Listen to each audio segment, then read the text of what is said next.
تاج‌الدین سروش خبرنگاری که تحولات پنجشیر را برای شبکه ایران اینترنشنال پیگیری میکند روز هفتم سپتامبر در صحیفه‌اش در توییتر با نشر یک عکس خبر داد که جنگیان طالبان آرامگاه قهرمان ملی افغانستان احمدشاه مسعود را در دره پنجشیر قسما خراب کردند.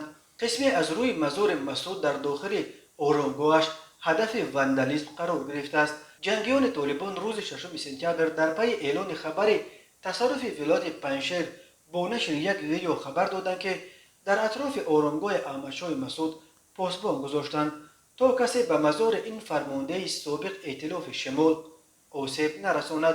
در ویدیوی کوتاه یک نماینده طالبان با زبان پشتو میگوید که مجاهدین حفاظت مزار احمدشاه مسعود را به دوش خود گرفتند تا کسی به آن آسیب نرساند و این مسئله اسباب تبلیغات و پروپاگاندا به ضد طالبان نشود.